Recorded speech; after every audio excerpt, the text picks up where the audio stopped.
PTSD looks like an inability to escape from yourself. I liken it to being, in a non-religious sense, hanging from a cross, crucified, where you're struggling for air to breathe. And every time you move to catch a breath, you feel agony, and you just want it all to end. When I was growing up, I wanted to be an accountant and a magician.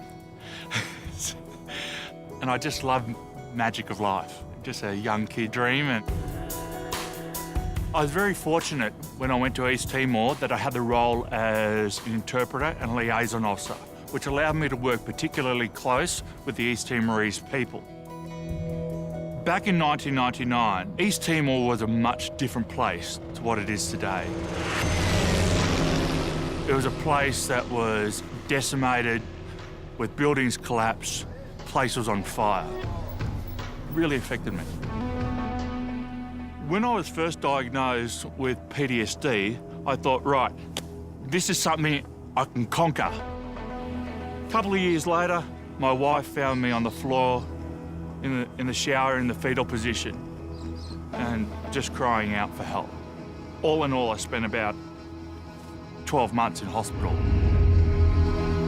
Just when I thought I was learning to better manage my PTSD, I thought that I would buy a mountain bike and get involved in a bit of recreational sport.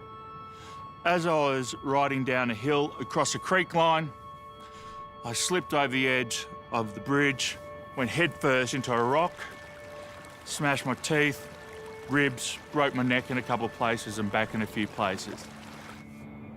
Here I was in a position where I considered taking my life, and then when I was just overcoming that, my life was almost taken away. And I thought, if I stayed alive one more day, what would that be like? What would the sunrise look like? What would the hugs from my kids look like? What would it feel like to hug my wife and kiss her again? I wanted to return to life.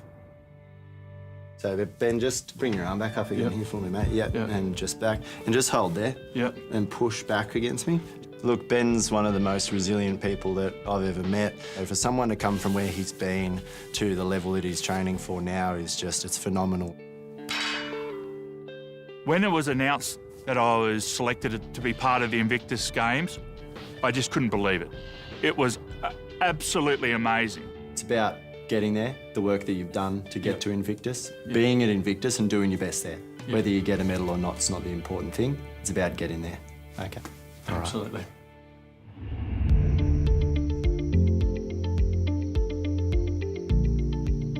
For me, it's recognition of how far I have come, how far my family have come in this process.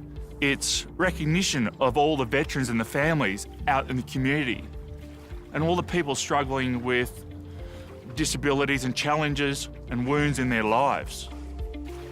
I'm a lot more appreciative of the gifts that life can give us day to day, even if they might be a few challenges in between.